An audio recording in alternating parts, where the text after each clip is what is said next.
תמונות היציאה של הפועל ירושלים, גוש עצום, משהו כמו 4,000, אולי 5,000 אוהדי הפועל ירושלים פשוט מרעישים כאן היציע הצפוני בשרלרואה, נכון? כן, טונג'ים 70% מהעונשין, ועכשיו אתה צריך לשים את השחקנים.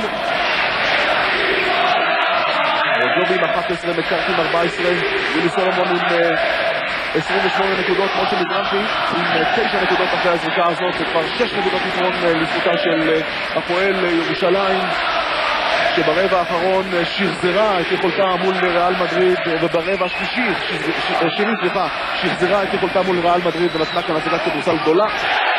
עכשיו זה כבר 7 נקודות יתרון, חלומית, יש לו כבר ביד את גביע יולב, יש לו גמר מול מכבי תל אביב בארץ, הוא הולך עכשיו ואומר תודה לקהל, והפועל ירושלים בטירוף, ופשוט נראית קבוצת כדורסל יוצאת מן הכלל בתקופה האחרונה, המון מניות לשרון טרוקר, אני רואה בכלל לשמחה פה על הספסל את דני קליין כאן שקופץ לשמיים, 83-75, 7 שניות לסיום המשחק. פיין מונח על הכתפיים אל מול היציע האדום, הנה הקבוצה כולה הולכת עכשיו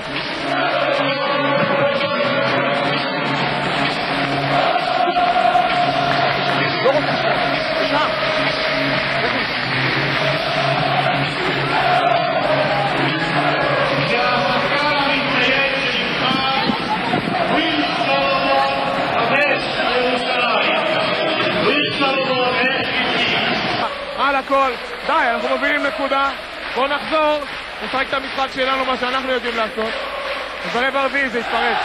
אמרת לטונג'י או ג'ובי בין הרבע השלישי לרבע הרביעי, אנחנו לוחמים, אנחנו מנצחים את המשחק, ככה מנצחים מלחמה. וגם שינינו משהו טקטי בין שניים, וגם יש לי חבר'ה מדהימים, מנצחים. עכשיו עוד שאלה, אתה אמנם שמעת את זה הרבה, אבל בכל זאת איך מורידים את השחקנים מהשיא של גביע אירופה, מהשיא של הגביע, ביום חמישי משחק מאוד מאוד חשוב מול בני השרון בחוץ. סוף העונה, כל משחק חשוב, אין משחק לא קשה בגמר הגביע. כן, השחקנים של מכבי ראו את המשחק הזה, המאמנים, משחק טקטי טוב מאוד בעצם של שתי המאמנים, לא רק של שרון, גם של ארז, אבל הפועל ירושלים עשתה את הריצה האחרונה, מתחילת הרבע הרביעי ב7 מינוס, וניצחה אותו 6 הפרש, סך הכל בהחלט משחק התקפה והגנה יוצא מן הכלל של הפועל ירושלים, והדבר הכי חשוב זה שהם חזרו כמו גדולים עם הגביע וידעו לעשות את הסוויץ' בשביל לשחק כמו גברים. בוא נשמע מה אומר ארז אדלשטיין, מעניין לשמוע אותו על המשחק הזה, בבקשה גיל.